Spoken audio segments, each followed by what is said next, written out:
ituloy kung ano man ang rules ng COMELEC.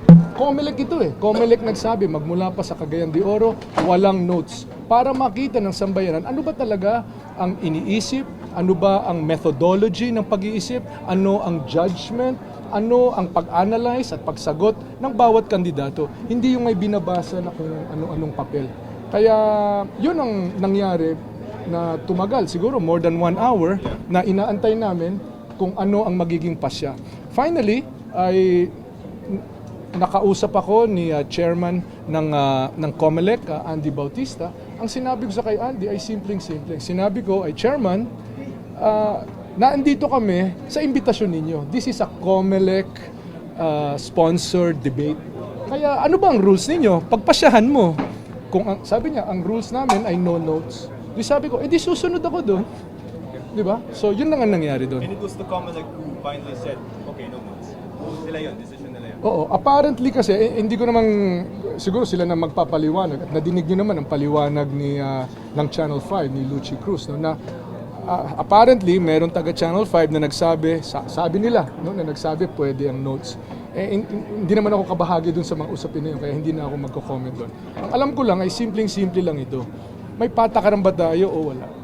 Para sa ating bansa, isa sa mga dahilan kung bakit mahina ang ating pag-usad sa ekonomiya ay nagpabago-bago ang ating mga patakaran at ang ating rules. Parati natin nadidinig yan, kailangan rules-based. Kailangan hindi pa bago-bago ang policy. Kailangan malinaw para napaghahandaan ng lahat. At lahat naman kami mga kandidato, alam namin na itong patakaran. Kaya para sa akin, importante kung ano man ang rules, ay yun ang masunod. Sir, what do you think of the idea that in the end, his documents or notes were still there with him in the voting? Well, palagay ko ang ating mga kababayan na mismo makakapagsabi. No? Nakikita nila, eto ang patakaran. Pero apparently, kay Vice President Binay, feeling niya, special siya. Di ba? Nagsabi na, malinaw, no notes, no papers. Sir, I won't repeat the names that they used, but he did resort to name calling at some point. How do you feel about it? Well, para sa akin, nakikita naman ng ating mga kababayan, ang pagkapangulo ay hindi siya nadadaan sa pagkapatutsyada. Ang pagkapangulo ay hindi nadadaan sa pasiga-siga. Pagkapangulo ay nadadaan sa liderato. Ganyan ba ang uri ng liderato ni Mayor Digong Duterte? Yan na lang ba ang kanyang masasabi na mga patutsyada, mga name calling, mga kung anong sinasabi? Wala sa issue, wala sa sustansya, wala sa laman. Buhay ng tao ang pinag-uusapan dito. Kapakanan ng ating bansa, ekonomiya natin, foreign relations, lahat itong mga bagay na ito, kung hindi ba niya makuha ang gusto niya, o hindi niya maunawaan ang issue, ay magne-name calling na lang ba siya? Do you find it offensive?